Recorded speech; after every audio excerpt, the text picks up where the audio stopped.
Hare Krishna. Welcome to the Bhagavad Gita class. We will start with Mangalacharan prayers. I will share my screen and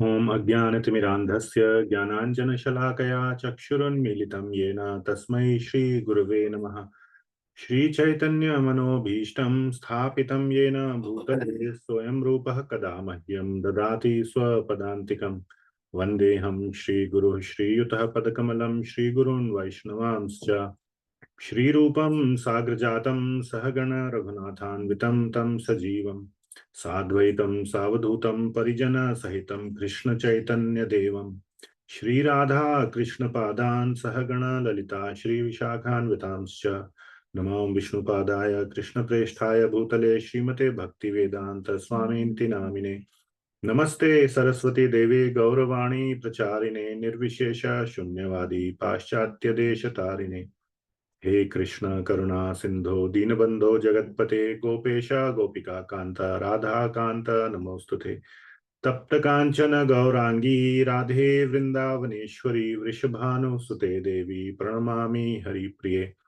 Vanchakalpatarubhyascha Kripa Sindhubhya Evacha Patitanam Pavanebhyo Vaishnavebhyo Namo Namaha Jai Shri Krishna Chaitanya Prabhu Nityananda Shri Advaita Gadadhar Shrivasadi Gaura Bhakta Vrinda Hare Krishna Krishna Krishna Hare Hare Hare Rama Rama Rama Hare Hare Jagat Guru Srila Prabhupada Ki Jai. Okay. Is the audio okay? Somebody can... Yes, Prabhuji, it's fine. Great. So we will start chapter 10 today, but I have an important point before that. And where is it?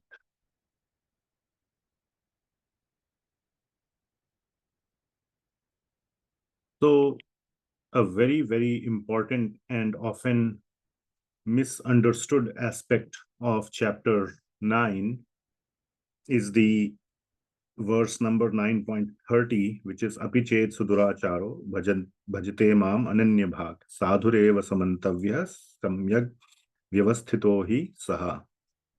So even if a person is having bad behavior, very bad, Suduracharo, but if he is doing my Ananya Bhajan, Bhajate Mam Ananya Bhak, doing my exclusive one-pointed bhajan, Sadhureva Samantavya, he is to be considered a sadhu because he is properly situated. Samyak Vyavasthito Hi Saha. Vyavasito Hi Saha. So this is a very confusing verse, and we had a long discussion last time, so I'm obviously not repeating the discussion, but one of the devotees asked me a very thought-provoking question that can we give examples from Shastra of such devotees? Obviously, when such statements are made, there are going to be examples, or there are expected to be examples from Shastra. So I,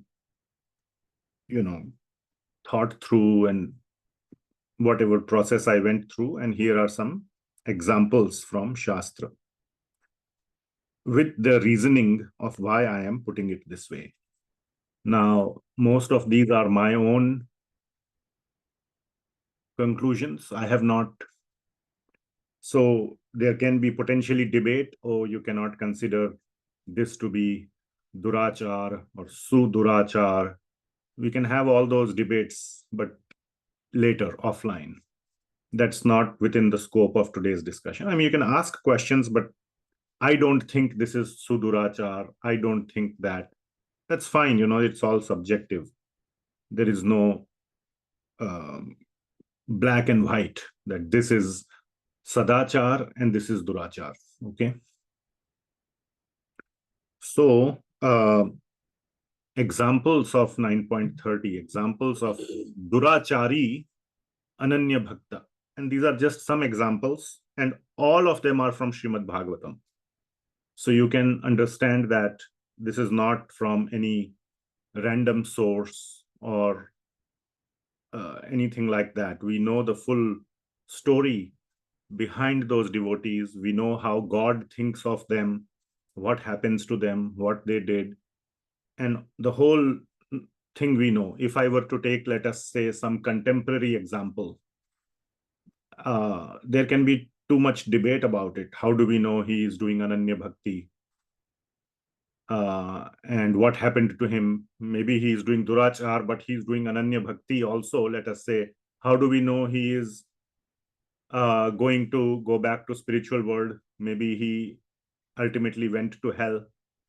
All those questions can be raised about contemporary or situations. So all examples 100% from Srimad Bhagavatam. So first example is Bhishma Pitamaha. Very strong example. And he is one of the 12 Mahajans, as listed by none other than Yamaraj or Dharmaraj in the 6th canto, 3rd chapter, when he is instructing, Yamaraj is instructing the Yamadutas. It's a very, very important chapter. And there he says, these are the 12 Mahajans who know the deep secrets of bhakti.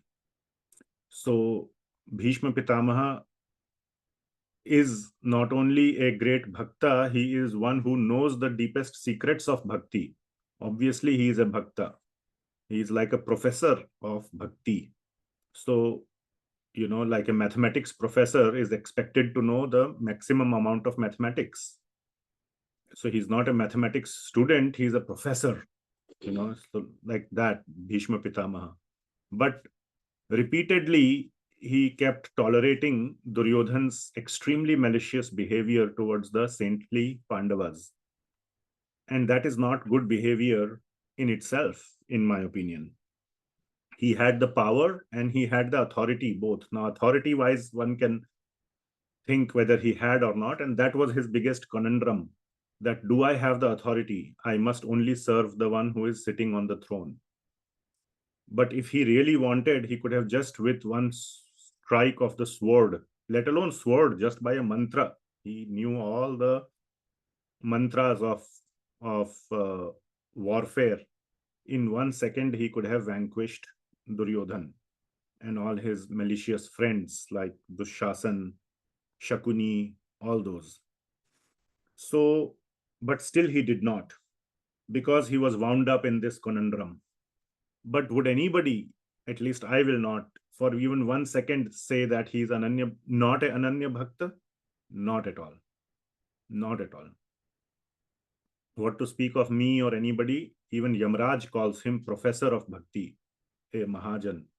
So that is the situation of Bhishma Pitamaha. So I think it's a very glaring example of this scenario. And of course, he's not a, even in my opinion, doesn't even fall under a category of Kshipram Bhavati Dharmatma. He is already Dharmatma to that extent, that even though there is this question mark in his character, in his thinking, nobody will agree that he is not already a pure devotee. But there is this aspect about him, tricky aspect, and these things lead to big questions, big debates. The position of Bhishma Pitamaha, why he did that and this and that. Long discussions happen and a lot to learn from those discussions. So one example is that.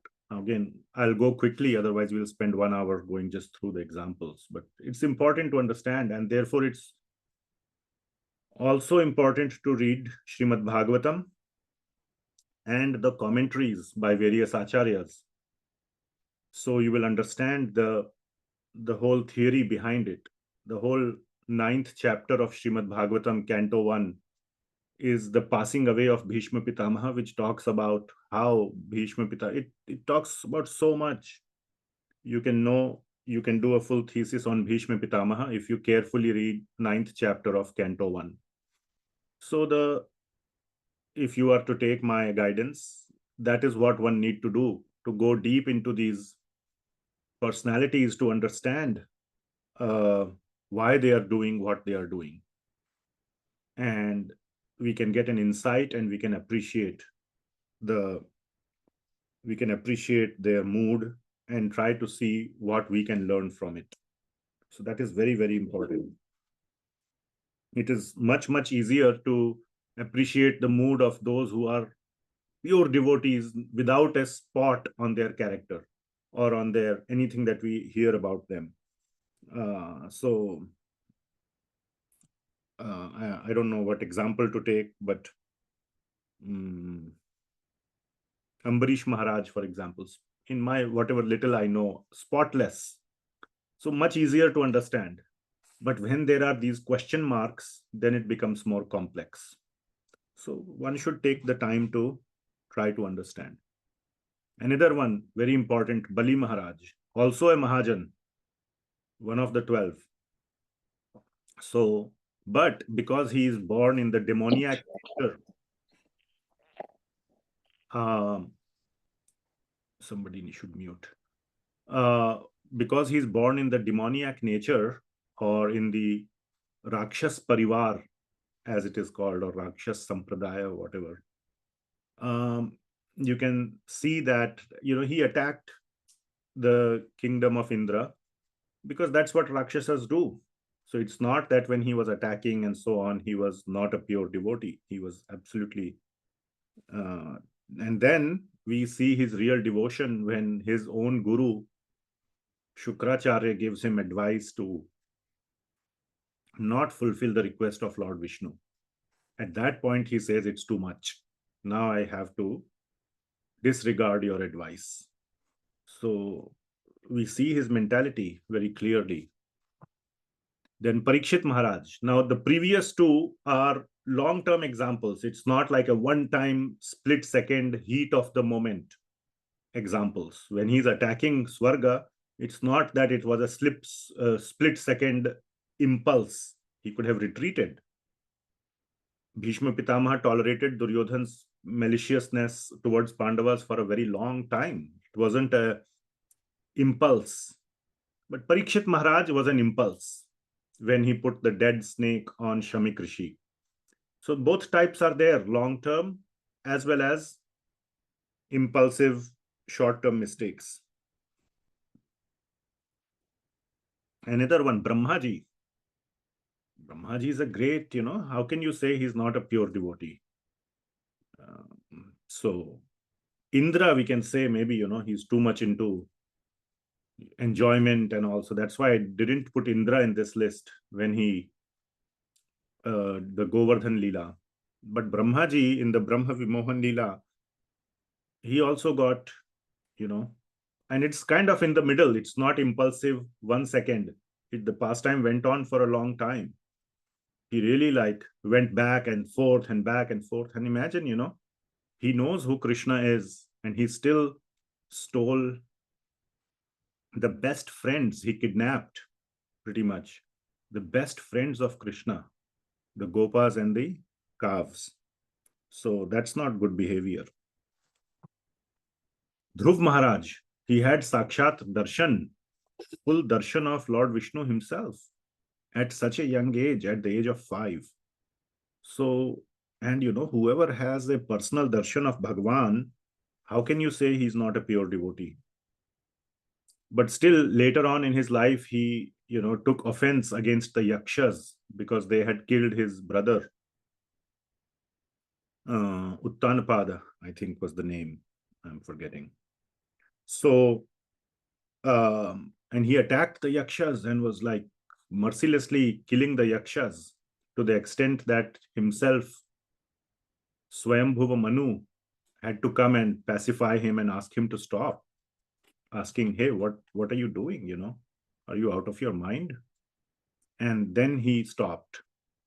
So it happens, it happens. But Dhruv Maharaj got Sakshat Darshan of Lord Vishnu.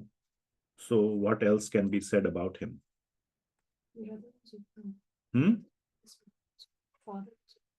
Father was Uttanapada and brother was Uttama. Okay. Then Chitraketu Maharaj. So again, this one was also kind of, you can say, impulsive part. Split second. He happened to smile when Lord Shiva was speaking to the sages. So this was also split second. Again, I'm not going to go into the whole pastime. This is from 6th canto. So you can see all the things. Bhishma Pitamaha is all over there in Mahabharata. Bali Maharaj is 8th canto. Second half of 8th canto is Bali Maharaj. Parikshit Maharaj in canto 1. Brahmaji in canto 10.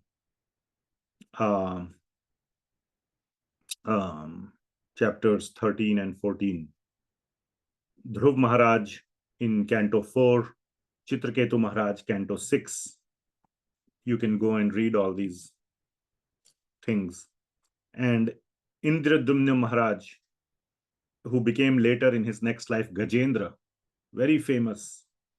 Gajendra is a pure devotee, and even Indradyumna Maharaj was pure devotee. But again, split second, at that moment, he did not respect Agastya Muni properly and he got cursed. But in his next life, he became Gajendra and went to Vaikuntha, as you all know, that the story of Gajendra. So all this are various types of examples. Some are impulsive in the heat of the moment, some are more long-term, some are in the middle. So you can see all these, and Gajendra is in canto 8 as well. So you can read all these things and begin to appreciate or understand what is going on. Yeah, so Bhagavatam reading is very important, very, very, very, very important. So must immerse in that to become a good devotee. All right, any questions you can ask, but that's the point on apichet suduracharo. Yes, Raj Vidya Prabhu. Krishna Prabhuji, will Ashvatthama also fall? No, not really. I don't think so. Again, well, let me take that back. The way I would say is that it is extremely hard to see Ashvatthama like that, because we do not see any spot of bhajate mam ananya bhak within Ashvatthama. Now I know it is said that he will be the next Vyas in the next day of Brahmaji, but I cannot use him as an example, because I do not know of his bhajate mam ananya bhak aspect. In all these other cases, we can see that. Okay, that's my thought. But I have not done a deeper study of Ashvatthama and his life. So if we see that, then maybe he can be called in this category. But with my current knowledge, I would not list him as an example. Thank you. Why do you think like that? I mean, we see apichet suduracharo. That part we see in Ashvatthama loud and clear. But where is the bhajante mam ananya bhak aspect? I don't. So we do not know about his austerities much, but what we know that he did some austerities, and after that only he was able to attain this position where he will be the Vyas of the next Manvantara. Yeah. But that is the reason why I did not list, for example, even Durvasa Muni. Austerities is different from Ananya Bhakti. So as Srila Prabhupada has repeatedly pointed out, Durvasa Muni is a great mystic yogi, and that comes after millions of years of austerity. Imagine he can go directly to Vaikuntha. So there is aspect, you cannot enter Vaikuntha. I mean, mystic yoga and all that, siddhis make you very powerful in the material world. But we see that Durvasa Muni can go directly to Vaikuntha. We saw that example in Ambrish Maharaj case. When the Sudarshan Chakra was chasing him, he could directly go and speak with Lord Narayan. How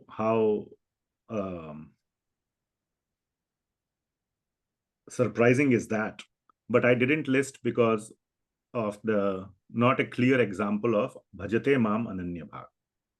Yeah, but Vyasdev is a Shakti Avesh avatar of himself. So, I mean, giving mystic powers is one thing, or getting mystic powers is one thing. Vyasdev is not a mystic power, he's a Shakti Avesh avatar. He's an empowered soul by Vishnu himself.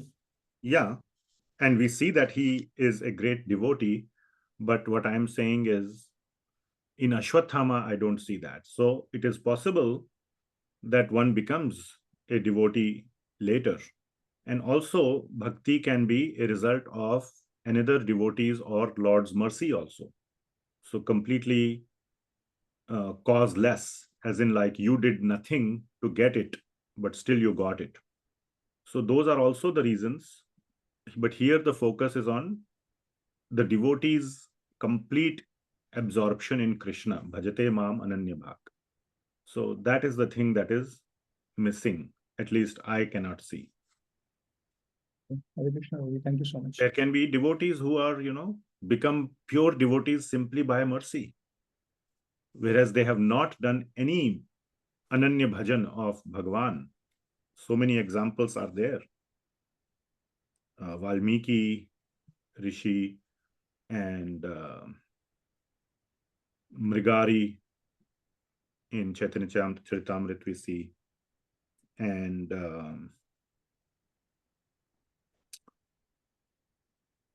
yeah, so many others. So they are devotees by mercy.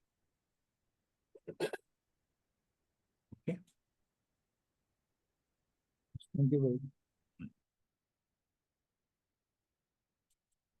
Now, Mataji is pointing out, Manjari Gopika Mataji is pointing out Kubja. So that's another very complex example. So, Bhajate Mam Ananya Bhak is not, again, fitting in case of Kubja. She had personal attraction towards Sri Krishna, but there was a lack of prema. It was a little bit at a there was a sense of self-satisfaction in her. So that is a whole different rasa, but bhakti is not very prominent in Kubja. There was a sense of self-satisfaction that I want to enjoy. Krishna is somewhat an object for my enjoyment. So therefore she wanted to be with Krishna in a conjugal or a amorous relationship. Very, very different from the gopis. The mood of the gopis is completely to serve Krishna. So we will discuss that in Bhakti Rasamrit Sindhu. So again, Bhajate Mam Ananya Bhak is the key point that I am trying to bring out. I have not seen that. So it's not a fitting example, but she got full mercy of Sri Krishna. Definitely Kubja got that. So again, Kubja is a very complex personality, and these are mentioned in the Srimad Bhagavatam specifically so that we can try to understand the various types of devotees and how Krishna reciprocates with them. So yeah, all good examples, and whole thesis can be done on each of them. Okay, if nothing else, we will move on to chapter 10. So now we start chapter 10. So we see that Lord Krishna started. So everybody has their Bhagavad Gita with them? Yes? Go get it. Everybody should get it. Without that, you will not get the full benefit. If you want the full benefit, it need to be in front of you. Okay? Please get it. And if possible, turn your camera on. It's, I don't know. If you want, no pressure. Okay. So, chapter 10, opulence of the absolute Vibhuti Yoga. So we will see the importance of this chapter, Vibhuti Yoga. Okay. So what is the significance of this chapter?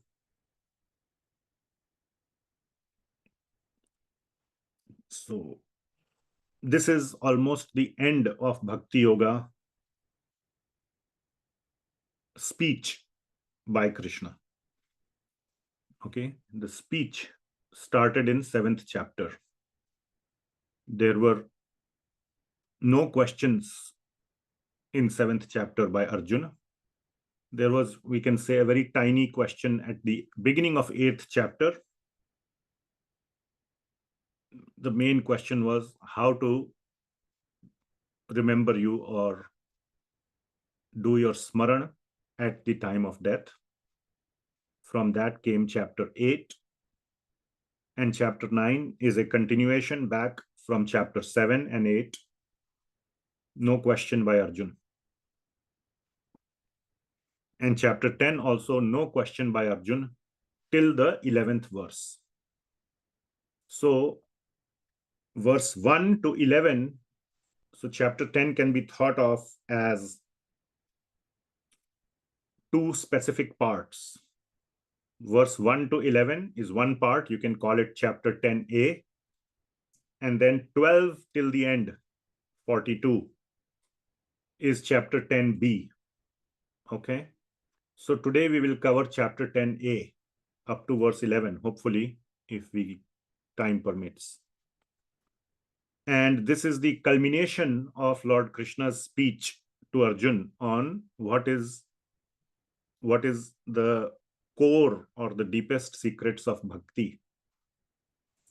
So this is the ending. Lord Krishna is describing bhakti. But here he will say that, so it's a new chapter, but he has explained it in chapter 9. All the important concepts have been delivered in chapter 9. There is nothing that is left out. But in chapter 10, he starts off with saying bhuya. Now, bhuya itself means again. All right. So it's the same topic. So again means I am going to repeat myself. So he isn't fully done. And he feels he still needs to drive the message home, that he needs to say it again. So he says here, so we'll read the verse. So everybody should have Bhagavad Gita in front of them, because otherwise you will not follow the words and you will miss some of the explanation. Shri Bhagavan Uvacha Bhuya eva mahabaho Shrinu me paramam vachah Yatte aham priyamanaya Vakshami hitakam yaya. Very nice verse with lot of important points. So Lord Krishna is saying that again, bhuya eva mahabaho, my dear Arjuna, shrinu me paramam vachaha. Again, listen to my topmost instructions. Now, in the 9th chapter also, Lord Krishna had said this is Raj Vidya Raj Guhyam, topmost instruction. And he also said idam tute guhyatamam, the most confidential, the topmost instructions. So again he is saying, which means he's repeating himself, but the point is that he needs to drive the message home that Krishna Bhakti is the main occupation, paro dharma, of all humanity.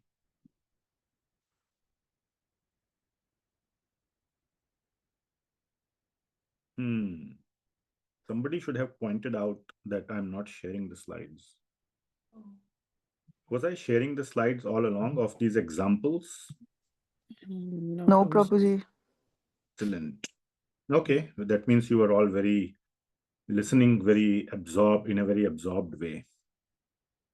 So Maybe just flash out the slides. yeah, I will flash the slides because I took so much trouble in making them. So why not flash them?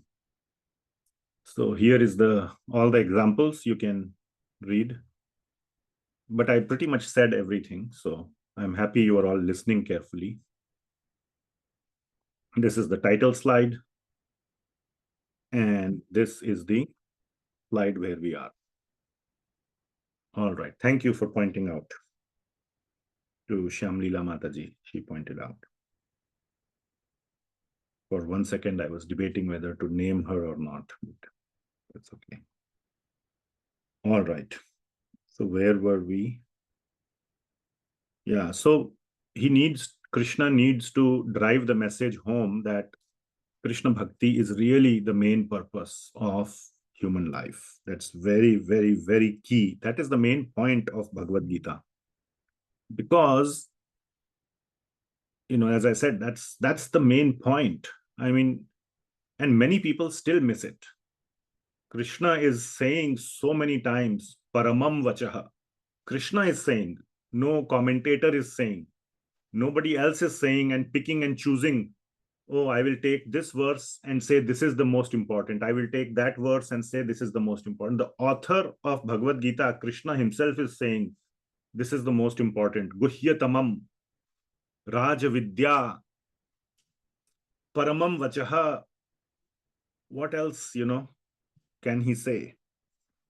But people don't get it. They take so many other messages away from Bhagavad Gita. I must do my duty. Work is worship. Not Krishna is worship. Work is worship.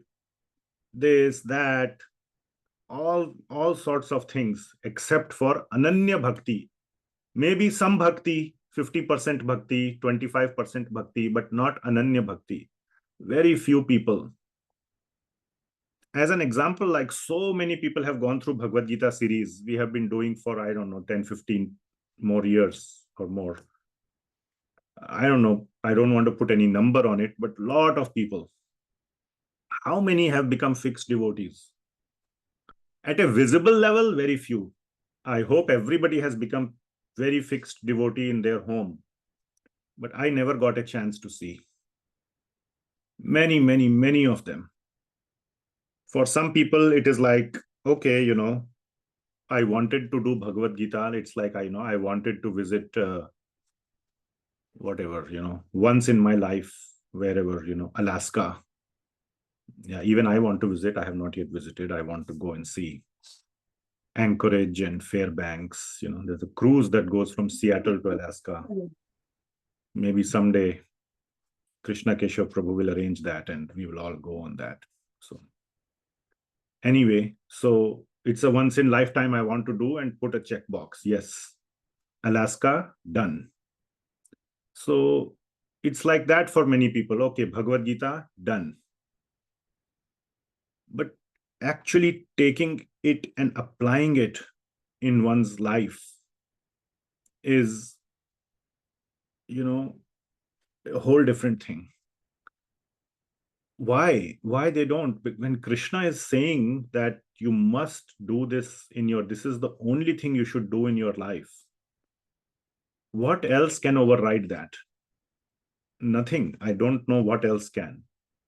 So at least one should try sincerely to do that. But people just give it up. The priorities are completely now trying, but not succeeding. And due to past conditioning and that internal fire and lamentation, I'm not able to do. That is different thing. That strong, at least desire is there. I want to. But I have the family, I have to take care, can't run away from the responsibilities. That's a whole different thing. But all the time, at least one is thinking about doing or making efforts to do. But for many, many people, it's just not even there. as a priority in life. So Krishna needs to repeat. And therefore, you all also, everybody should repeat constantly. If you are not yet doing Ananya Bhakti, at least read Bhagavatam and Bhagavad Gita every day to stay connected and be reminded that this is the most important thing. Okay. So yeah, Krishna is repeating himself. Bhuya eva mahabaho shrinu me paramam vachaha. Because he loves us. Fourth line is, or third line is, yatte aham priyamanaya. Because I love you so much. Like to a child, father keeps saying, beta, do your homework. Don't, eat too much ice cream. How many times can you, by telling once, the child will not stop eating ice cream and, playing video games, stop playing video games all day. You have to tell repeatedly. If it's a neighbor's child, how do I care? One time if they come and ask you, Prabhuji, how should I, make my child good? I will say, okay, tell him to stop eating ice cream and stop playing video games. Now, after that, if he continues to do that, it's not really my problem. But to my child, I will keep saying till he actually, does. So we can see the love of Krishna here, that he keeps telling us. So, and he's saying, I'm repeating. He's not saying that this is new message. So, bhuya eva mahabaho shrinu me paramam vachaha yatteham priyamanaya. And therefore, I am saying it for your benefit. Are mera beta, kar le beta, please, kar le, please, please, please. That's how parents talk. So that's not how I would go and talk to a neighbor's child, but that's how I would talk to my child. So that is why priya manaya and hitakamyaya. All right. And then Krishna goes into a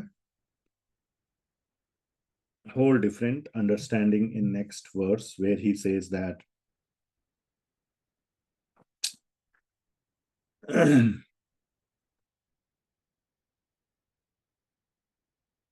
how to focus on Krishna.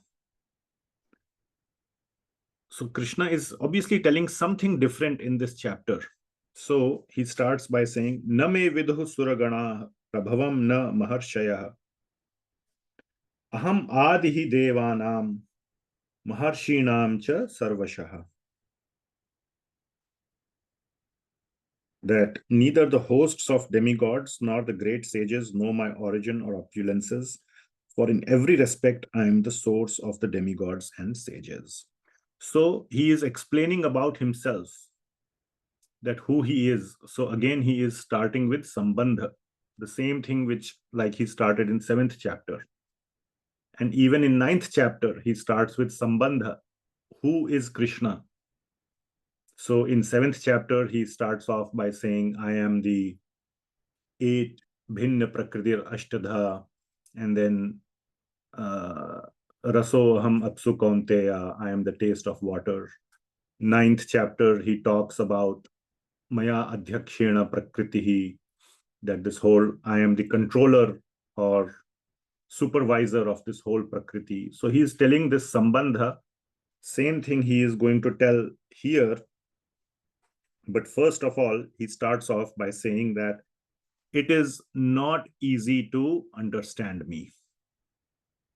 And that is one of the reasons I have to repeat, that it's not easy to understand. It's easy to do my bhakti, as in like the act of bhakti is easy. The conviction is hard, but bhakti is easy. Okay, very simple. You don't have to worry about Krishna being so big or so small or inside or outside, or you don't have to conceptualize all the complexities of Krishna while doing bhakti. For doing bhakti, he's a small boy, Bal Gopal, or he is a naughty boy like Damodar Leela Katha, or he is the sweet Krishna, Radha Krishna, Sri Radha Krishna. So very easy to understand that aspect and do bhakti of Krishna.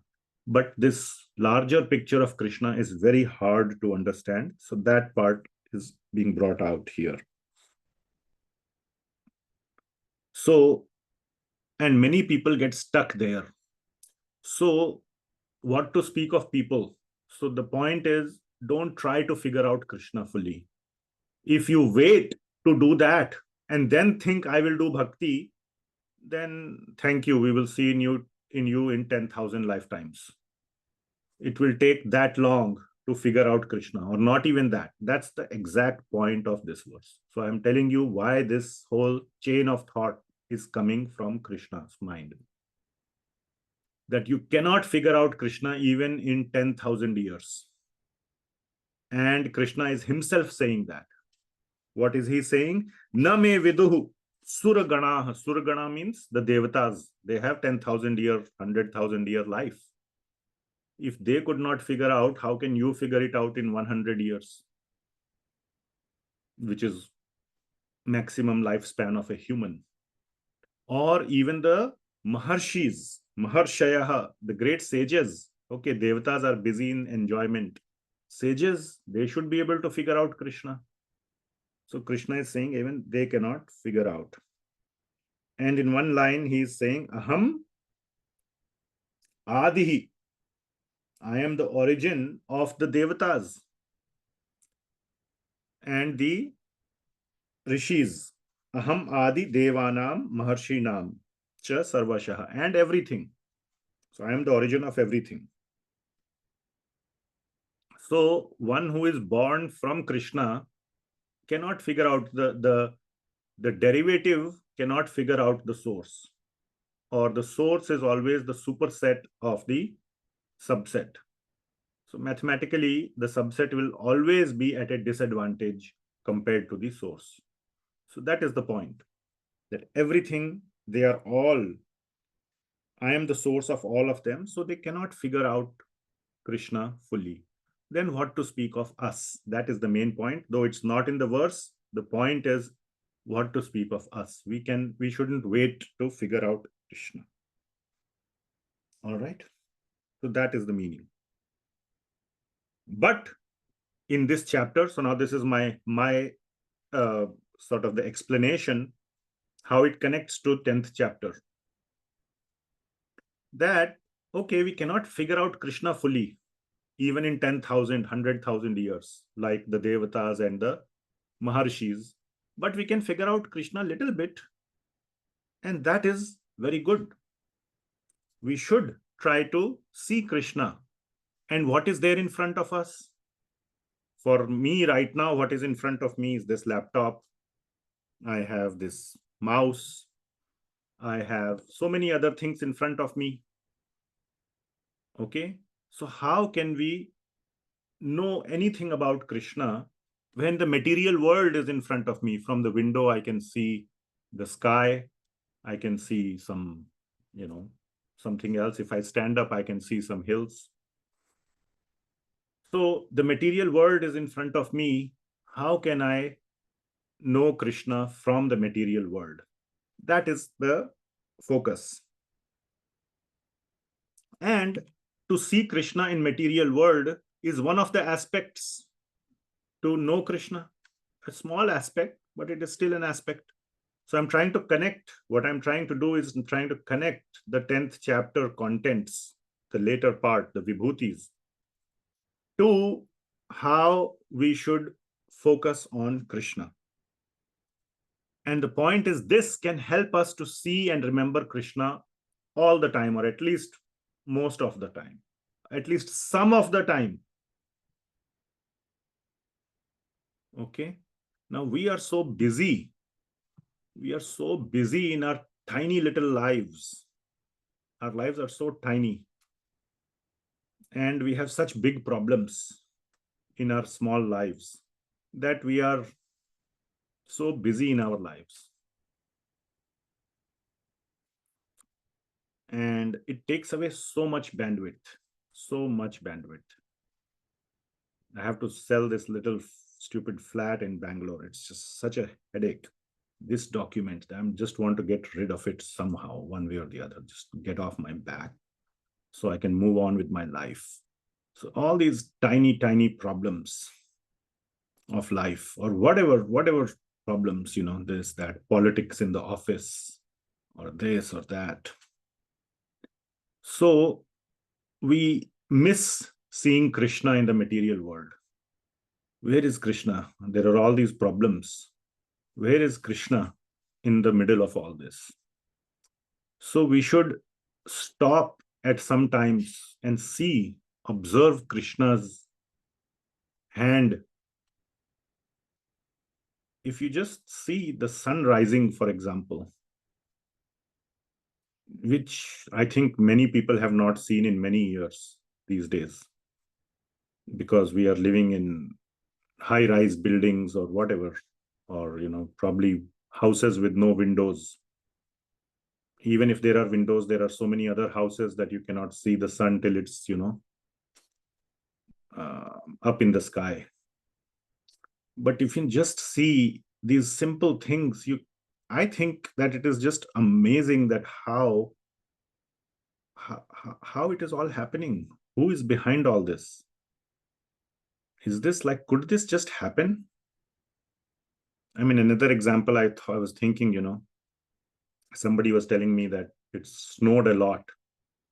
I mean, the amount of snow, it can kill you. Have you seen some YouTube videos of an avalanche? How it can just completely destroy a whole village or whatever. And that whole thing comes from the sky. That whole mass of snow. I mean, how it all happens. If you think, I have taken a good example and a bad example, like the simple things or whatever, just you cannot stop and think that, my God,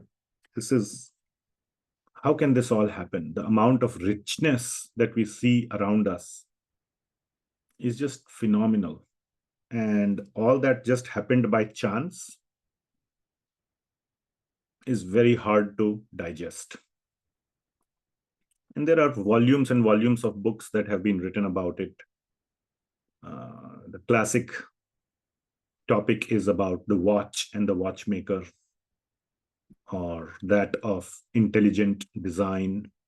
And these are just words I'm throwing out, but each of these words are classic words which have a lot of philosophy behind them. These are popular words which mean a lot in the philosophical groups, the watch and the watchmaker.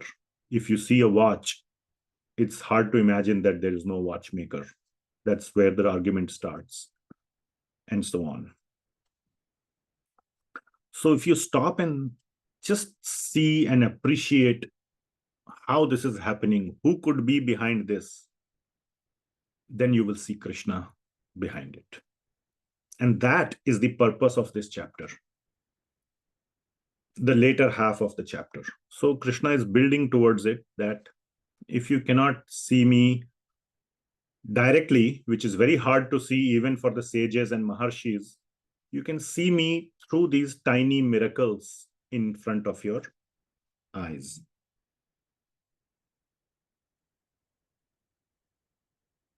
So Lord Krishna begins to, so that is the second verse. So, Arjun may ask a question. The question is not here, but the question could be that, I thought all this nature and everything that you are saying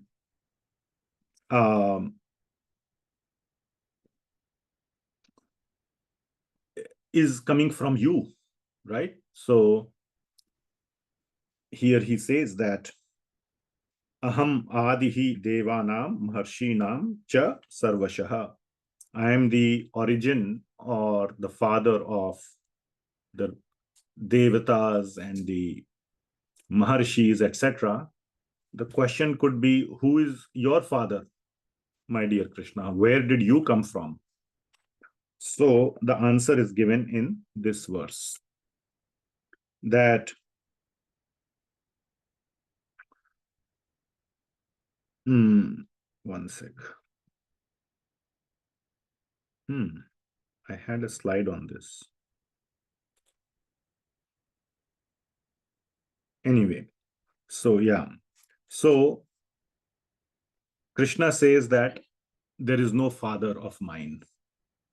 I am causeless. I am anadi, beginningless. So that is the verse.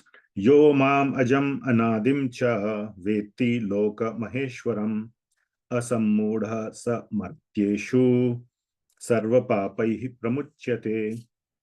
So Lord Krishna says, he who knows me as the unborn, veti and anadim and ajam, unborn, ajam. Jam means to have janma. So he's ajam, and anadi, beginningless. He has no beginning. So he's completely beginningless. So one who knows me like that, and Loka Maheshwaram as the Lord of all the planets. Such a person, for him, all the doubts are removed.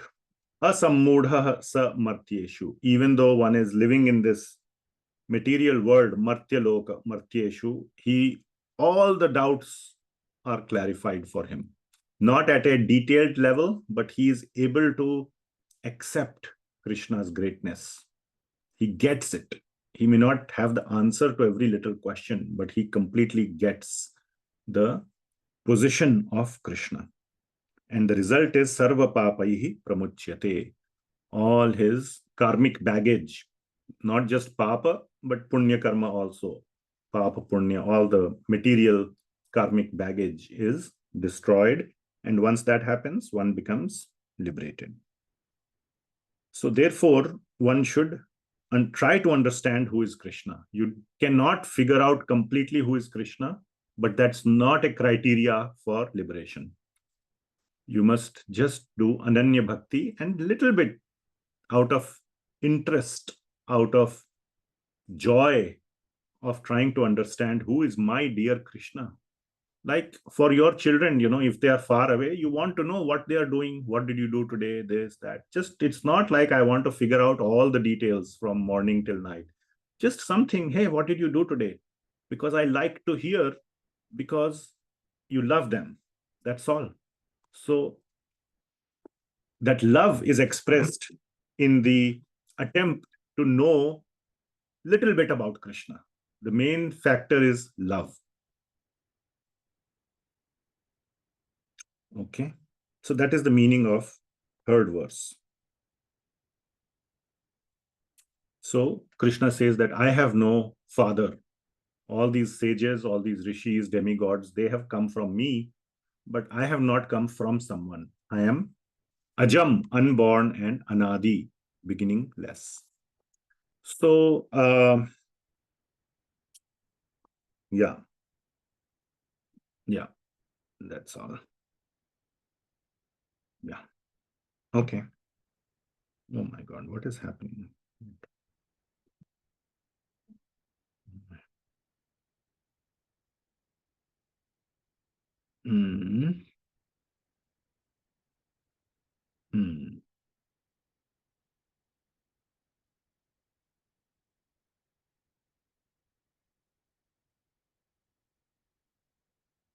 So one can ask the question, why cannot I understand Krishna fully? But then Krishna says, yes, I have given you the power to understand some Shaktis or some nature, your inherent nature. There are some qualities by which one can understand Krishna. There are faculties like intelligence, ability to analyze, to see, to experience the world, and certain other qualities by which one can bring out various nature in other people and to understand the whole functioning of the world. I have given all those Shaktis, and those Shaktis, using those Shaktis, one can figure out something about Krishna. So that is given in verse 4 and 5. So verses 4 and 5 are so many other bhavas, natures are given by Krishna. They all come from Krishna. And we can use those to appreciate who is Krishna. So 4 and 5.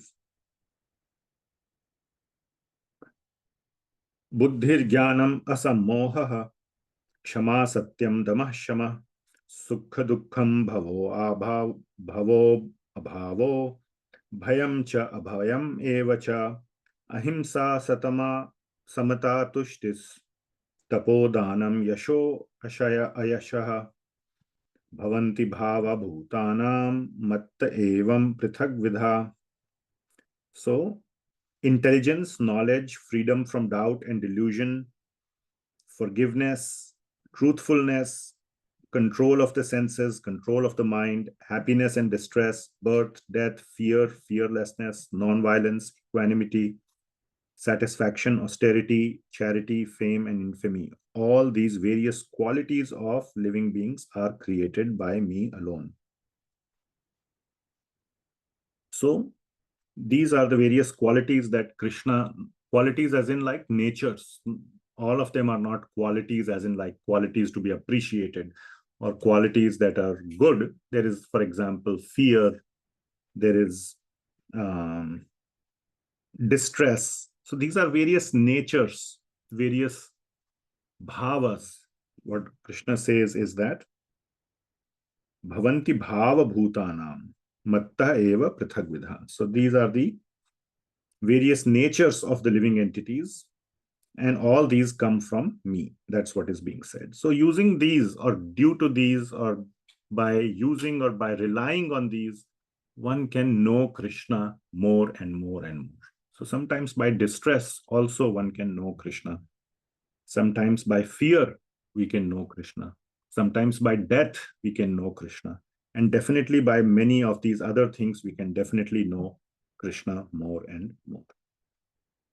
So the point is, through all these which are coming from me, you can know me better. You can utilize these to know me better. So it's up to us to utilize these qualities and to get to know Krishna more. Then Krishna continues to say, so he's continuing to say that I am the source of, so first he says, I am the source of all the rishis and all the demigods in the first in the second verse. Then in the second verse he says, I am the supreme, there is no source of me, I am sourceless, or I am my own source, sarva karana karanam. And then he says all these faculties available to the jivas also come from me, so I am the source of those. And then in the sixth verse he says that the original progenitors of mankind, so there are 25 of them. Not all of them are progenitors, but these are the sons of Brahmaji. So they all, including Brahmaji, that is known, Brahmaji comes from Bhagwan through the navel. So that is very clear. So people know that, but we are not sons of Brahmaji, we are descendants from Brahmaji, because there are these 25 sons. There are more, by the way, but there are these primary 25 sons of Brahma, the four sages, the Shanakadi rishis, as they are called, Shanak, Sanat Kumar, Sanatan, and Sanandana. So these are the four sages, the seven primary sages, what are known as the Saptrishis, then the 14 Manus. We are right now having the reign or the time period of the seventh Manu, who is Vaivashvata Manu. So the names of all 14 Manus is also given in the Bhagavatam. So I was just mentioning Swayambhuva Manu. In case of Dhruva Maharaj, he was the first Manu. So there are 14 Manus in one day of Brahma. So the Manus, so total 25. This is given by Srila Prabhupada in the purport. So they are all born from Brahmaji. Brahmaji is born from me, and all the mankind comes through these descendants from these. So basically, we are all, everything is coming from Krishna. That is what is being said.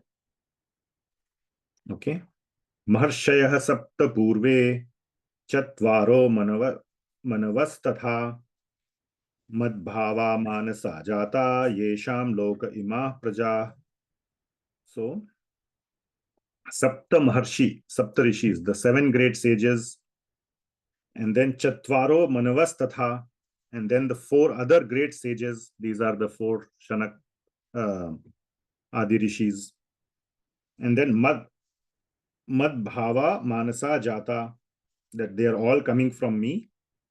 And Yesham Lok Imah Praja, and all the population of the world, Praja, comes from them, the progenitors. So ultimately, they are coming from me.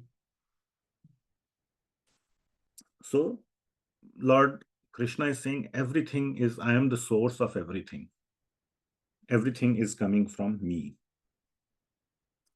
And not just the living beings, but this whole material world as well.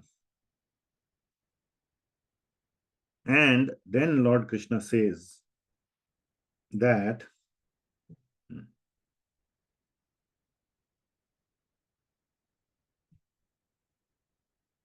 every time I have to switch a slide, something goes wrong.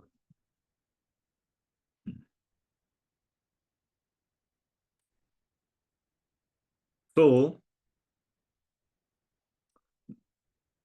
those who understand this fully, Veti Tatvatah. So let's read the 7th verse. Etam Vibhuti Yogam Cha.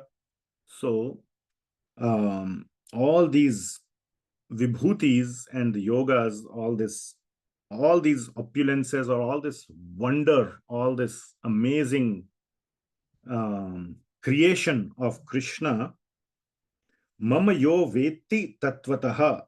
So one who knows all this Vibhutis and the Tattva behind it, that I am the source of all that we see around us in this world.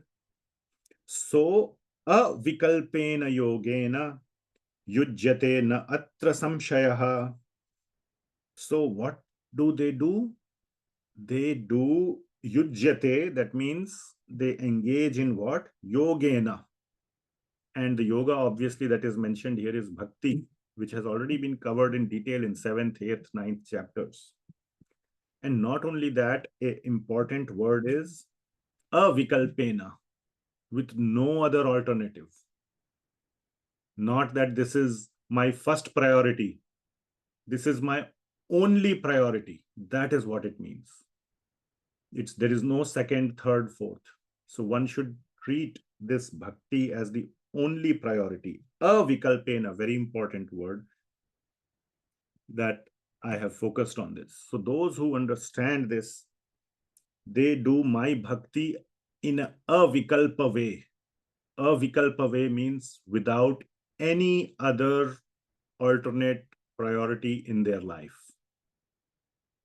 Yujyate, they are engaged in this.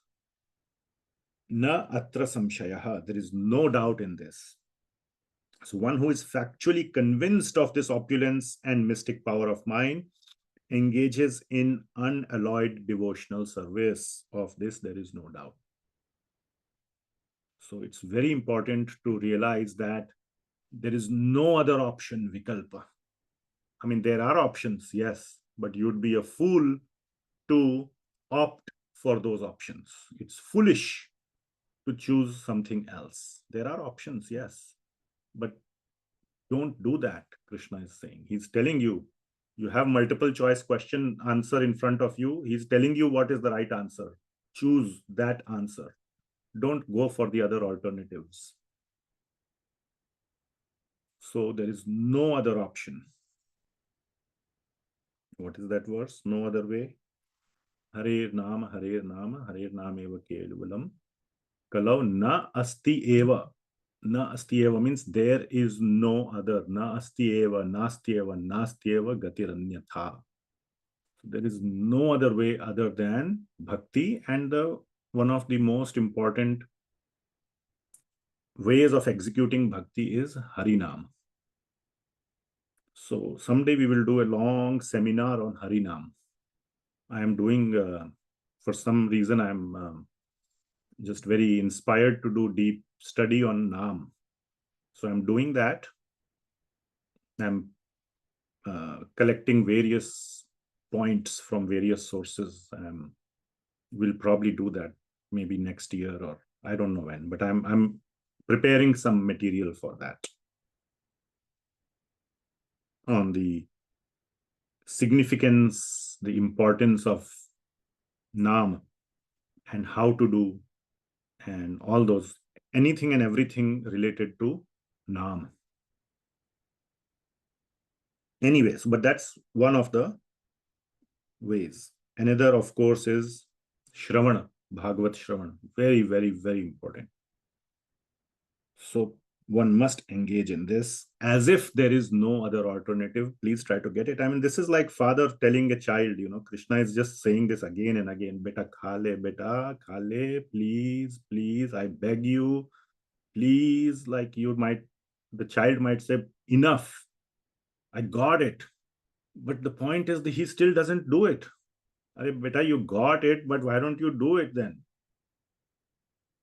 You're telling me to stop repeating, but instead of telling to stop repeating, the way is, if you do it, I will stop repeating. So Krishna is like that. He's saying, please do bhakti. Okay.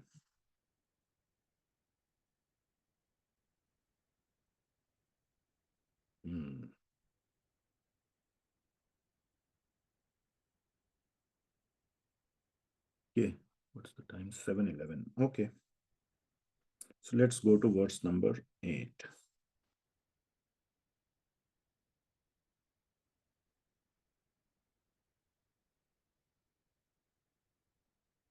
Yeah, then I have a couple of slides which we can skip.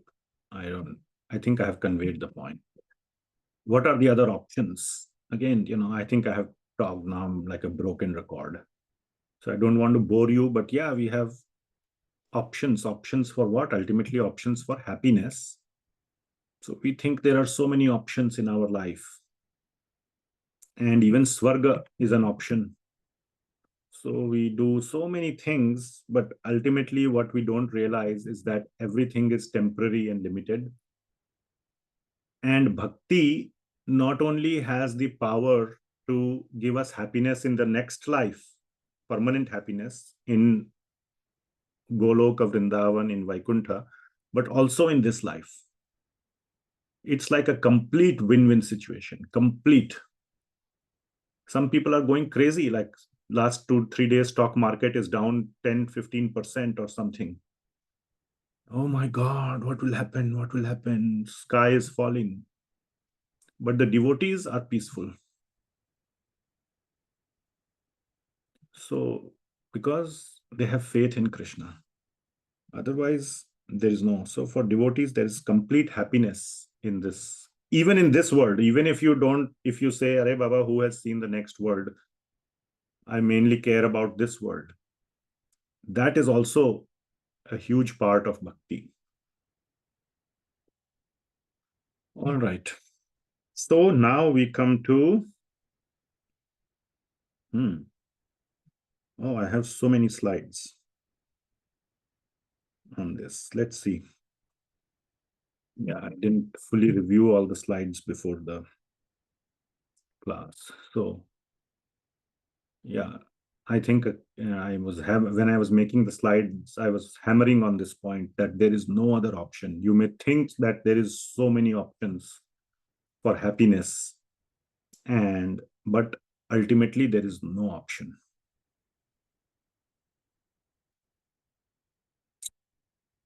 So yeah, please do bhakti of Krishna. Otherwise, like I said, you can live like Sarve Bhavantu Sukhina, Sarve Santu Niramaya, Okay, everybody is happy, we are happy, you are happy. That's a Vedic verse, but it has nothing to do with bhakti. And what is this main problem, even with majority of devotees? Yeah, this is an important slide, yeah. Even for devotees, please try to pay attention here.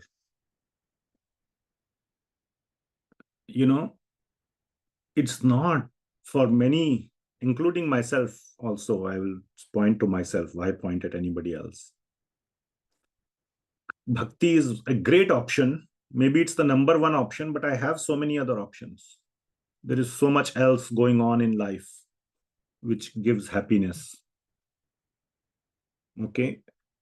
All these things, nice prasad, nice social life. Every time I go to temple, all the friends are there. Hare Krishna, Prabhuji, and I'm like, Hare Krishna, nice to see you, and nice talk. That's the, all the social. It's a very nice, all that stuff. Good culture, good habits, good exposure for my children. All the things that you can want at a family level. All that is there, which is all good, which is all very nice. It's based on mode of goodness. And everything is there. It looks good. It's all sattvic, God-fearing, nice culture, all these things. But the main point is that this one, how many of us are really, really, really focused on Krishna Smarana? How many of us, when, there are so many statistics. Oh, so many dollars of books were distributed, so many new temples were created, so many devotees got initiated. There should also be a statistic of how many devotees were able to do how many hours of Krishna Smarana every day. How many devotees are doing their quality chanting every day? Where is that statistic? Now, agreed, it is very personal, but I don't know. I mean, we don't talk about those things. How much bhakti are we really doing every day? With quality, not like a checkbox. 16 rounds done. Oh my God. Today's, what you call? Today's tapasya is done, or today's austerity is done. There should be taste in that. Or reading or sleep. So you open a book and then immediately, it's like the perfect cure for insomnia, to open Bhagavatam. So there should be taste. So are we measuring that taste, or are we just living a good life? It's like, just like for many people, they lose sight of the main goal, and all the side things take its place, and the thing that becomes is, yeah, I'm doing great bhakti, but one has missed the main goal. How can you call it great bhakti? So that is the point. So again, this is a little bit off topic, but I just wanted to bring that out. So one should do bhakti as if there is no tomorrow. Imagine it is the last day of your life. Will you be able to remember Krishna today with intensity? Will you be able to call Krishna's name? Not like Ajamil Narayan, who was calling his son, but really call Narayan or Krishna, the God Krishna, the Lord, sweet Lord Krishna. So we have to do that daily practice.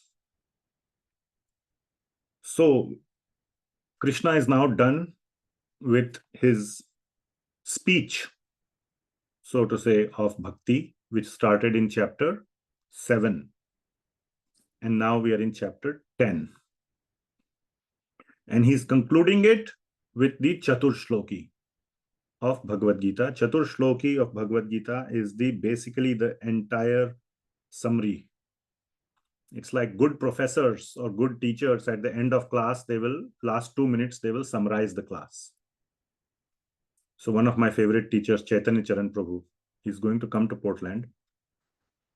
Every class, you will see, at the end he will say, so, summary. Last 3 minutes will be summary. So sometimes when you miss the class, or you don't, let's say, have time to listen to full lecture, you can skip to his class in last 5 minutes. You will all get the summary of the very good quality of a good teacher. So similarly, Krishna is summarizing the whole teaching in these 4 verses called Chatur Shloki, the 4 essential verses of Bhagavad Gita. So very, very important verses, and all these 4 are to be memorized for the test, those who are taking the test. So, and many of you may already know these very, very often quoted verses, and you should know it by heart. You should live by these verses. You cannot remember all the 100 verses from the previous chapters, 30 from chapter 7, 28 from chapter 8. That's how much? 30, 40, 50, 58, and then 34 from chapter 9. How much it is? 58, 68, 78, 88 plus 4, 92. And then, actually, exactly 100 verses plus 7, 99 verses. Wow. So chapter 7 till here, till this point, is 99 verses, if I added correctly. So instead of 99 verses, you can remember 4 verses.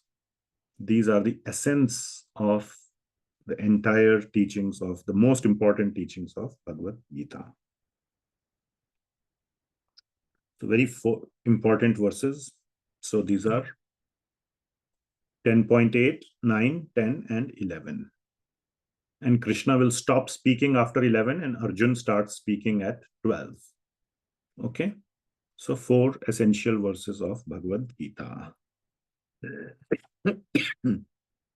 So first one, again, the first line is the same thing which Krishna has been saying all along. Aham sarvasya prabhavo. I am the source of everything. Aham sarvasya prabhavo. Sarvasya means of everything. Prabhavo means the origin. So I am the source of everything. Everything. Sarvasya. No need to say of the sages, of the rishis, of Brahmaji, of the Manus, of this, of that. Everything. So in one line, when you are giving summary, you give summary. So aham sarvasya prabhavo. And when everything is coming from him, that means he is God. Everything is, he is the creator, originator, father, whatever you want to call. Aham sarvasya prabhavo.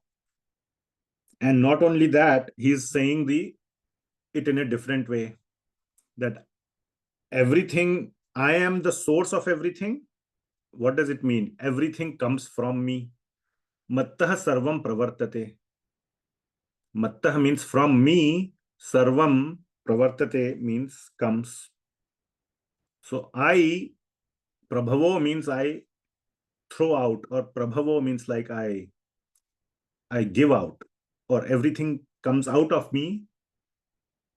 Pravartate means everything is, so he's like throwing out. It's like a push and pull kind of. Just 2 different ways of saying the same thing. Mattah sarvam pravartate. Everything emanates from me. Now comes the important part. So we generally focus on aham sarvasya prabhavo, mattah sarvam pravartate. Next 2 lines are more important. Iti matva bhajante mam. One who understands this. Iti matva. Knowing, matva means to know or to understand. But again, in tattva, in your bones. One who really knows this. Not theoretically, not just to pass a test. One who really knows this. Who gets it. Who believes in it fully. Iti matva, what does he do? Bhajante mam. He does my bhajan.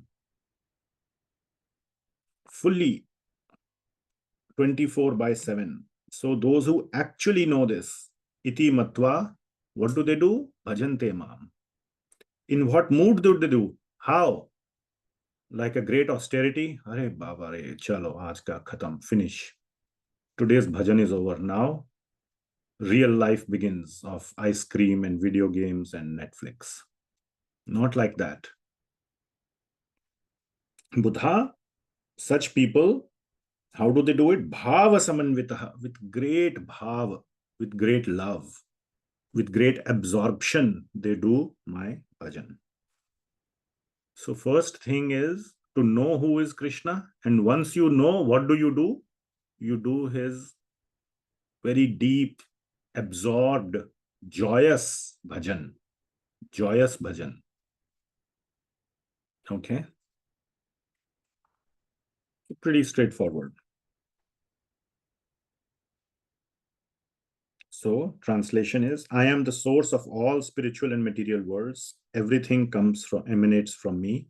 The wise who perfectly know this engage in my devotional service and worship me with all their hearts, which means very, very heartful, very, very absorbed bhajan they do.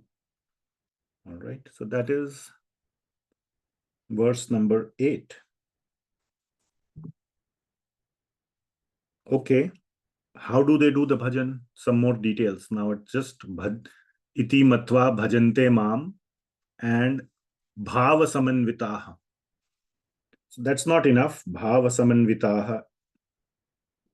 Please give little more detail of how to do bhajan with bhava samanvitaha. How to do this deep absorption with lot of bhava, with lot of love.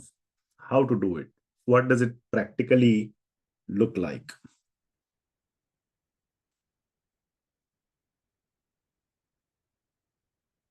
So this bhava is internal. Bhava samanvitaha. One can say, how do I know? It's not like you're judging, but that's the internal mood. The next verse shows that how that internal mood manifests externally. What is the external manifestation of such a mood?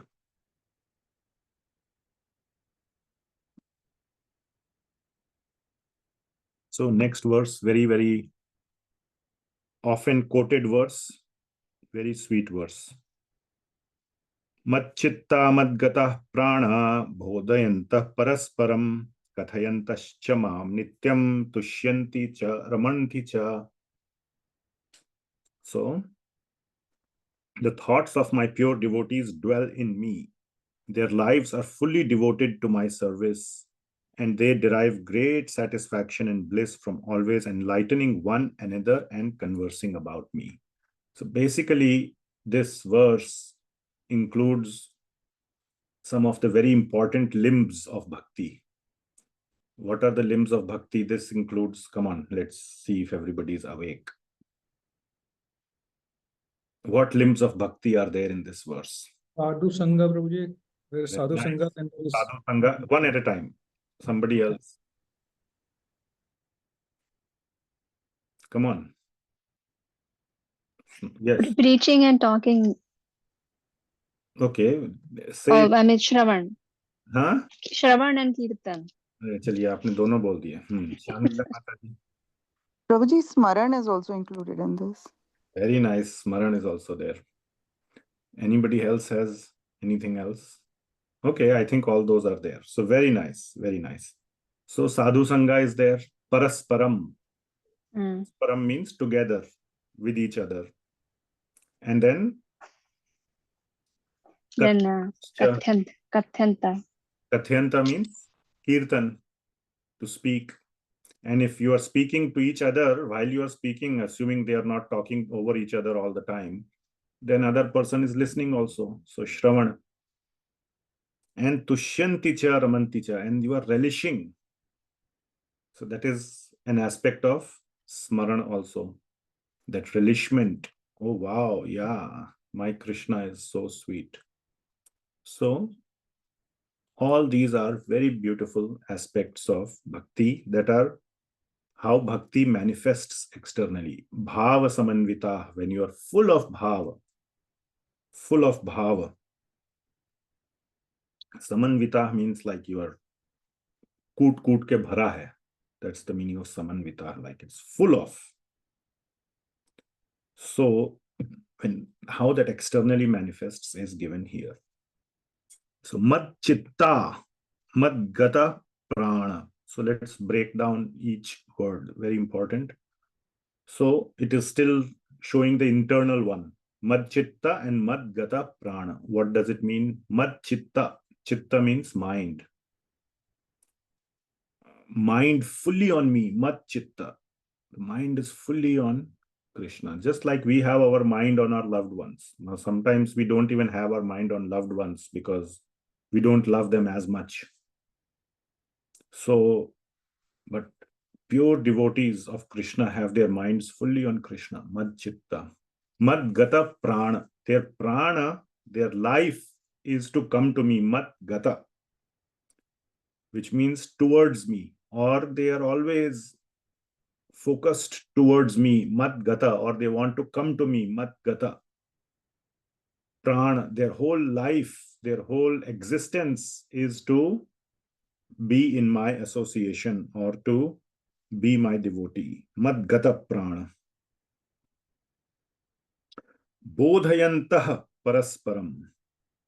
So bodhayantah parasparam means they are associating with each other, not. So preaching is one aspect of it, but it doesn't just mean preaching. Preaching means like one is higher and another is lower. I am preaching to you, so to say, like I am higher, you are lower. That's not the feeling here. It means associating with each other. So preaching, but in the sense of like equals. And there is a great aspect of relishing here. So that is the aspect of preaching that is important to realize. Parasparam, each other. So I am preaching to you, you are preaching to me, so to say, like, so it's adan pradan. So it's association, parasparam, together. And how that manifests? Kathayantascha, by doing katha. Of who? Mam, of me, my katha. That means my devotees have no other topics other than me. And when Krishna says other than me, it also includes his devotees. That is clarified by Sri Rupa Goswami. It's not just Krishna, but his devotees. And as an aside topic, when we talk about Krishna's devotees, Krishna comes and sits parasparam. He comes and listens everywhere. Okay. So it is said that when Ramayana is being recited, then Hanumanji comes and sits. And when Hanuman Chalisa is recited, Ramji comes and sits. That is because they both love each other so much. When Ramayana is recited, Ramji is not interested or he is bored. But he wants to hear Hanumanji's glories. So he comes and sits when Hanuman Chalisa is recited. But when Ramayana is recited, Hanumanji never gets bored.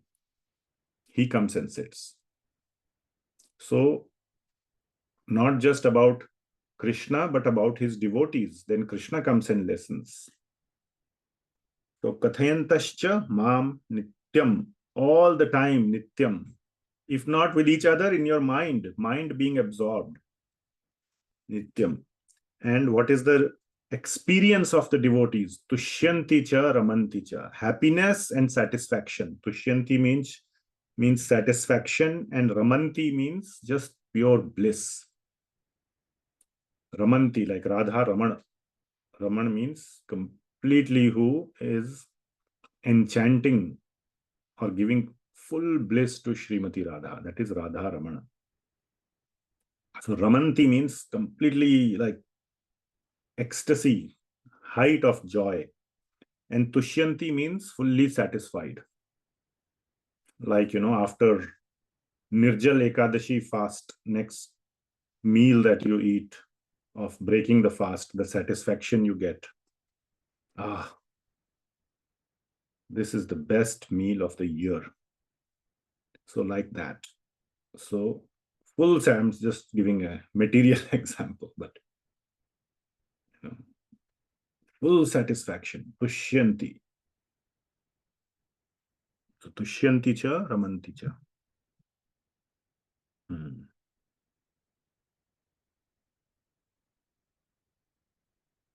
So we didn't click through the bullets.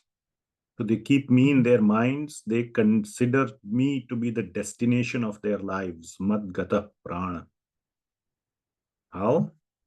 By kathayantascha mam nityam and bodhayantaha parasparam.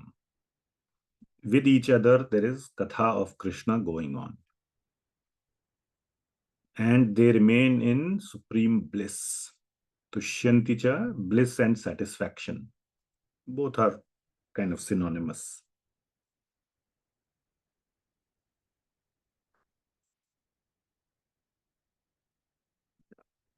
What is the best way to do kathayantascha mam nityam? I don't know. Right. Yes, Raj Vidya Prabhu. Prabhuji, in the beginning of the chapter, on your slide, you said you were talking about visibly somebody showing the signs of being a devotee, good devotee. And are these the signs of being good devotee? These are the visible signs of. Yes, these are definitely visible signs. Okay, so this is what we were talking about when you said visibly on that slide. Yes. Okay. Not just this, there are so many other things that I can. So that's a good question. Let me elaborate a little bit on it. So first of all, I mean, there are other aspects here. So it's not just that you're just, this kathayantascha mam nityam should not be construed as, gappe marna, just gossip. And you start talking about Krishna, but then you go sidetrack into some tangent and go into some gossip.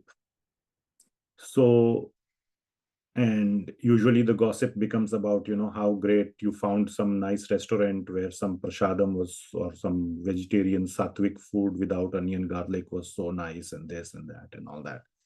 And I went to visit this place and there was temple, but we also visited my friend and we visited this place, and it goes all over the place anyway. And in other, so yes, talking about Krishna, talking about with a lot of relishment. The relishment aspect is very important. And then some other aspects, when I would say visible, is to do seva. So doing visible, again, one can do in their home and it's not visible to me. That's fine. And I know some devotees who are shy to come out of their home and are doing exceptional seva in their home, but that's because I have the honor and privilege to know their lives. But maybe there are others like that who I don't know. So all glory is to them. But one more aspect which makes it visible, at least, and again, I'm not saying that, anybody has any obligation to make their bhakti visible. Bhakti is very private, and that's how it should be. But for most people, it manifests in visible ways to others as well. And if that visible aspects are not there, then statistically speaking, I'm choosing my words very carefully. Statistically speaking, it may be that, their mind is elsewhere. Okay.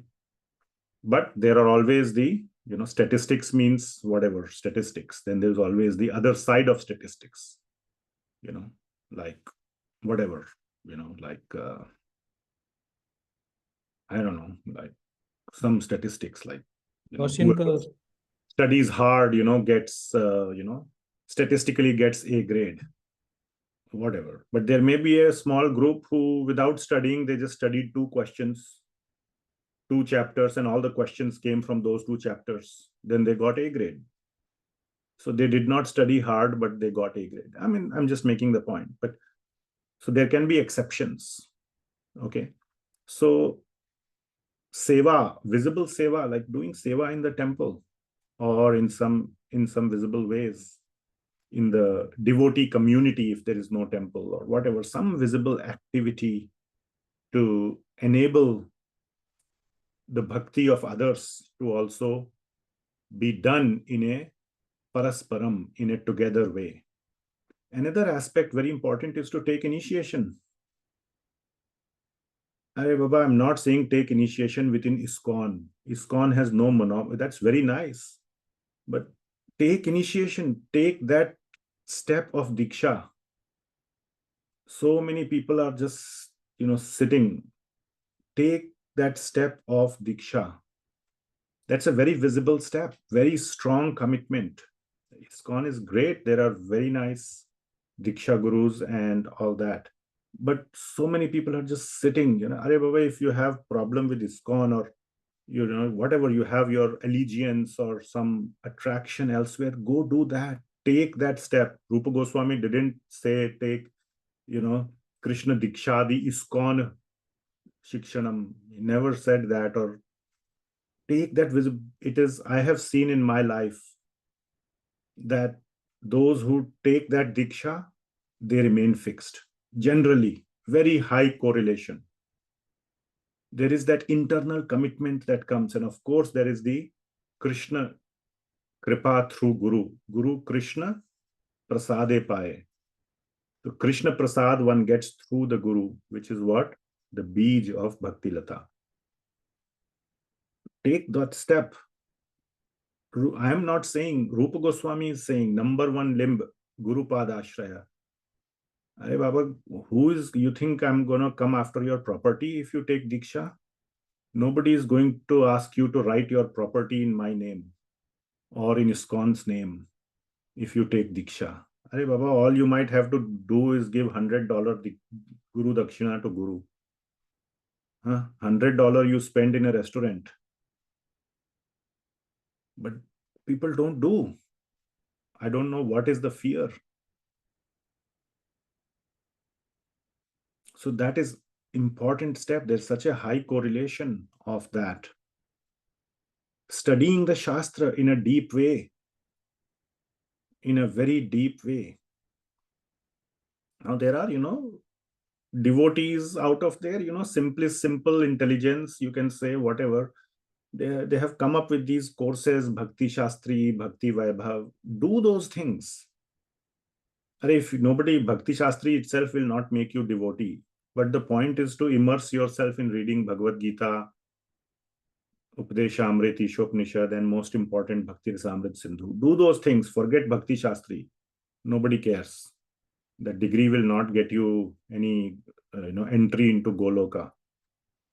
But you consciously reading those Shastras will get you into Goloka. Do that. Bhakti Shastri or Bhakti Vaibhav may be a means to do that, to make you serious, because we are all coming from that culture of school. Unless there is a, what you call, a stick on your head, we don't do it. So, okay, the institution has created a stick. Those who want a stick on their head, they can do. So many people come to me and say the reason they are doing Bhakti Shastri is, oh, I started reading Bhagavad Gita, but, it fizzled off. Now, if I do Bhakti Shastri, I know there will be deadlines and tests and that. Then I'm doing. Okay. That's the whole point, to provide that stick on the head. So, yena kena prakarena, somehow or the other, one has to do these things. Now, if you're doing Bhakti Shastri, it becomes visible. If you are just reading Bhagavad Gita nicely in your home, it may not be visible. But statistically, it fizzles out. So do Bhakti Shastri. I'm just giving an example. I'm not trying to promote Bhakti Shastri, okay? So, I don't get anything. If you do Bhakti Shastri, I just get to speak, which I anyway am speaking. Whether half the people here in this call are not doing Bhakti Shastri. So I'm still speaking. So mere ko kya milna hai? So, but do these things. These are the things if you do, but again, don't do it mechanically. But idea is if you do continuously, something will go in the head some love will generate out of it. Technically speaking, the Raganuga does not come from Vaidhi. But it is also said, the same acharyas say, till you don't get that lobha, keep doing Vaidhi. I hope you're understanding, those who are familiar with the terminology. You know what I'm saying. So it is saying same sort of in two different ways. Agreed, raga is not a result of Vaidhi. But till you don't get the raga or the lobha for the raga, keep doing Vaidhi. Which means that, through some mercy, through some means, the lobha will develop. And that is all that matters. Once the lobha is there, once the rag is there, then bhakti will propel on its own. It will become self-motivated. Then you will not need any injunctions, test. You don't need a test. Then you won't need a test to read the Bhagavad Gita. You will be far ahead of the test. Test will be just like a walk in the park. Oh, today is the test? Okay, fine. Like any day, you're ever prepared for the test. Like that, it will become. So I hope I gave some sense of that visible aspect, which is. Yes, Prabhuji, Hare Krishna. Thank you so much. There are many, many other aspects. Another very big visible aspect, which I forgot, is deity worship. Having deity in your home, not like a statue, not like a decoration item for your living room. That is just so problematic. It's just so, personally to me, it is very depressing. Deities as decoration item in the living room. So anyway, have deities only if you are sure you can serve them, but invite the deities in your home and serve them. It will create a strong connection in bhakti in your life. Rupa Goswami is not a fool that he has said these are the 5 limbs. I mean, he's directly, Bhagwan has told him, go write these 5 limbs, and he has written. So, we are the ones who are fools to disregard it. Rupa Goswami is saying directly, like, what is the problem in life to take it up? So, worshipping the deities, sadhu sangha, Bhagavat Shravan, Nama Kirtan, and Mathuravas. So, go visit dhams. Not just visit like, I'm going to India for 1 month and I have 1 day for Vrindavan. All right. That kind of shows the percentage. Here we are saying avikalpena, and you have so much vikalpa. If you are going for 1 month, then at least put 1 week. What can you do in 1 day?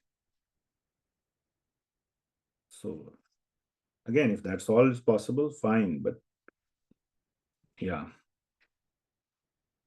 So take time out for Mathuravas, if circumstances allow. Now, if you are 80 years old or whatever, if there's no money, all that, those are separate things. Then make your home like Vrindavan.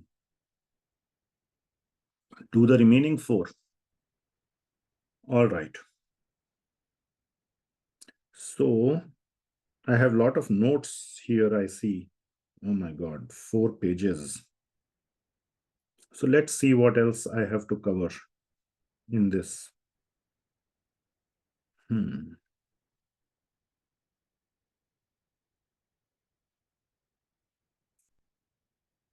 let's cover the 10th and 11th verse also. Then we'll come back to. So I see these 4 pages notes are for all 4 verses that I have written together. So maybe we can cover that after I have covered these 2 verses.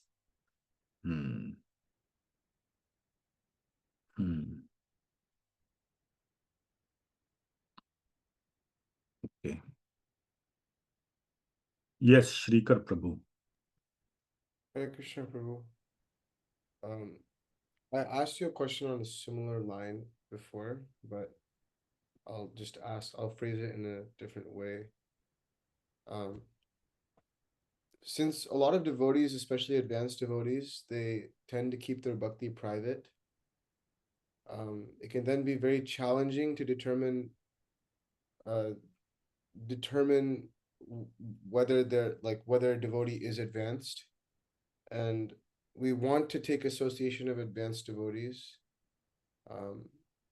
but because of this, oftentimes in institution there's a lot of people who are just classified as amazing devotees, but even someone on the street, could be a very advanced devotee with no fame or no name.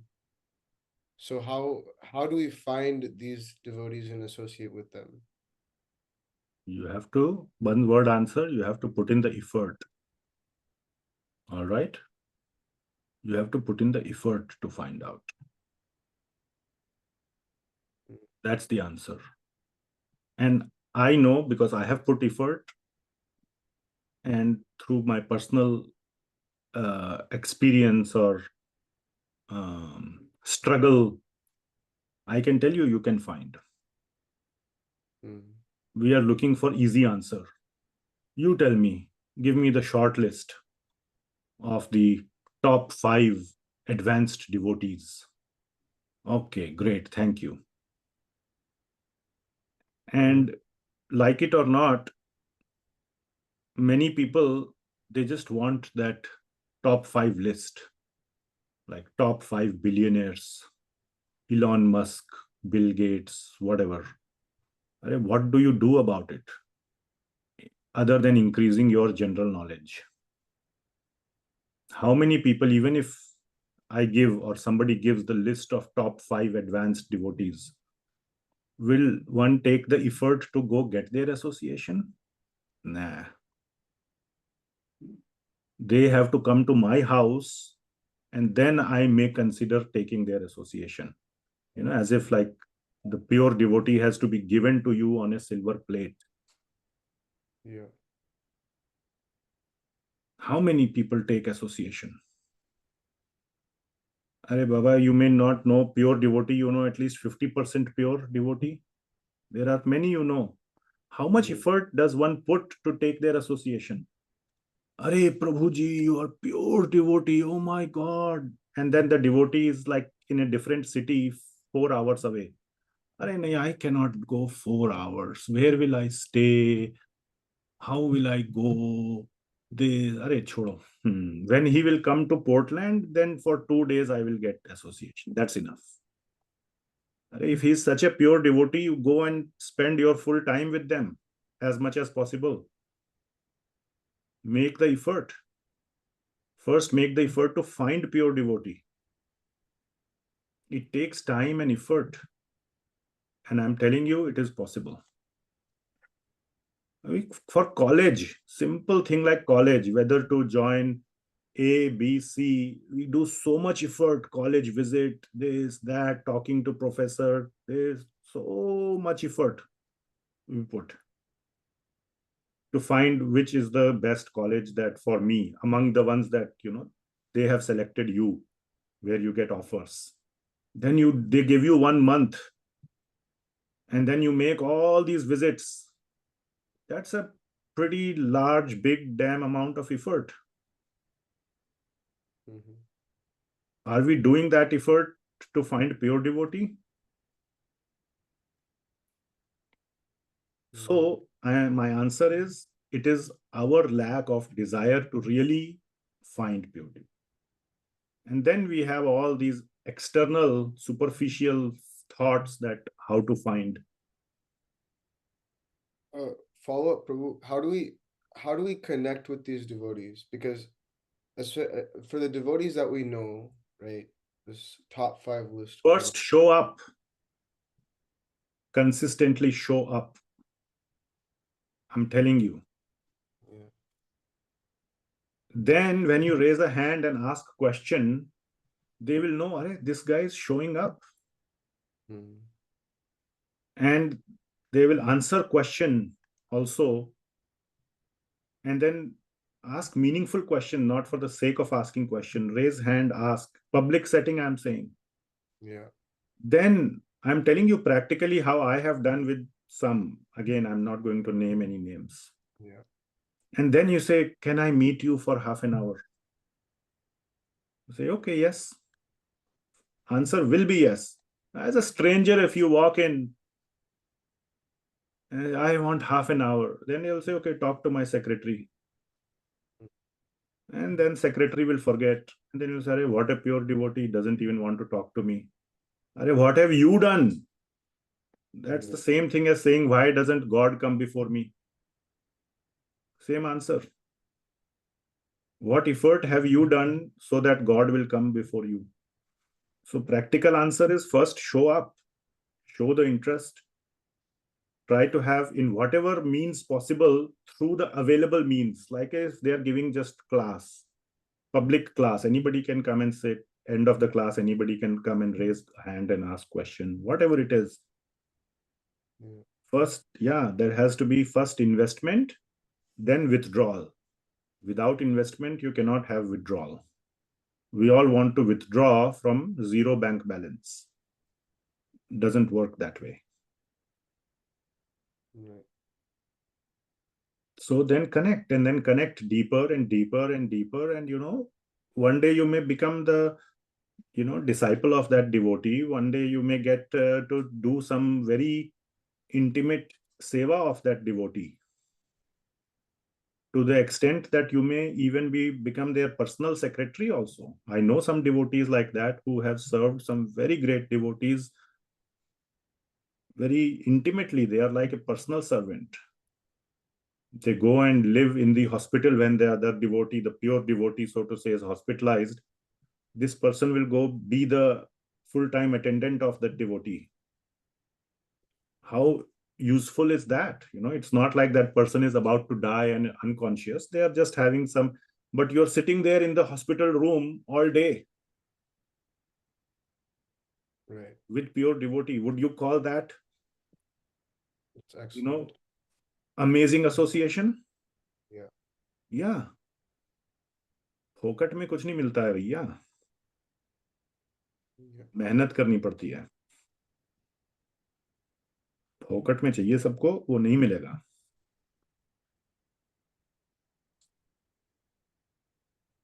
Right? Thanks, Prabhu. Okay. So if you do, you will get. And of course, it's a whole different topic that, how to find, but you have to go on a search and then you will find.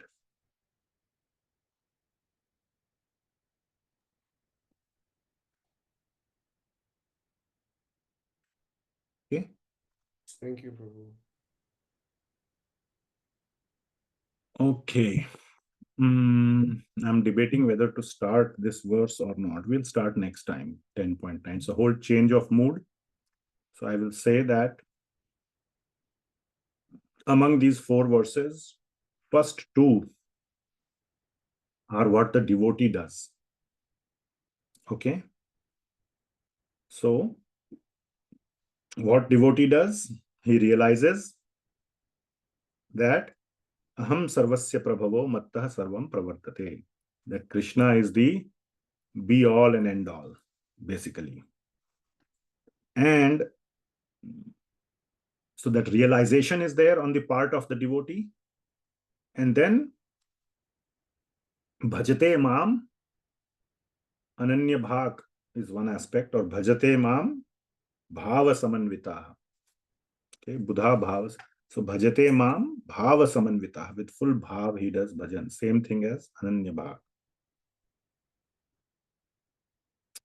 And what he does little more in a more visible way, mac-cittā mad-gata-prāṇā, with full devotion, with full heart. What does he do? Kathayantascha mam nityam, always talking, hearing about Krishna with each other, associating with each other. Bodhayantah parasparam. And is ever blissful. So this is all that the devotee is doing. The first two verses about 100% what devotee does. The next two verses of the Chatushloki will be what Krishna reciprocates, what Krishna does, because Krishna is equally playing a role in bhakti. So next two verses is what Krishna does, which we will cover next time. All right. Anything else for today? Otherwise, we will stop here and continue next time. Okay, if no more questions, then Granth Raj Srimad Bhagavad Gita ki Jai, Jagat Guru Srila Prabhupada ki Jai. Hare Krishna. Hare Krishna, bro. Krishna. Hare Thank you, Prabhuji. Thank you, Mataji. Hare Krishna. Hare Krishna, Prabhuji. Prabhuji, I have a Srimad Bhagavatam related question. Can I ask or later? Sure, we are still recording. Okay. So, Prabhuji, the pastime of Dwarkadish ji for the Syamantaka Jewel, in that Akruraji, would he be counted in the examples that you gave? Because he kind of like. Very complex. We see how Akrurji just changes. Like, is this the same Akrurji that we know or different one? Right. Yeah, very complex. So yes, good point. I would say he can be counted because Akrurji is a pure devotee, no doubt, but acts in a completely weird way. Yeah, and just for that, and then when he comes back to Dwarka, then the relationship kind of goes back to normal or like whatever again. It's like he gets possessed or something. He goes and he goes and complains about Krishna. Yeah. That's sometimes pure devotees are hard to understand, and that's exactly the point of apichet suduracharo. Yeah, good point. Thank you so much, Prabhuji. Thank you, Mataji. Hare Krishna. Okay, so yeah, now actual mein Hare Krishna. Srila Prabhupada ki Jai. Prabhuji. Hare Krishna. Hare Krishna. Hare Krishna. Hare Krishna. Hare Krishna. Thank you. Did I Thank stop? you, Prabhuji. Hare Krishna, Prabhuji. Hare Krishna.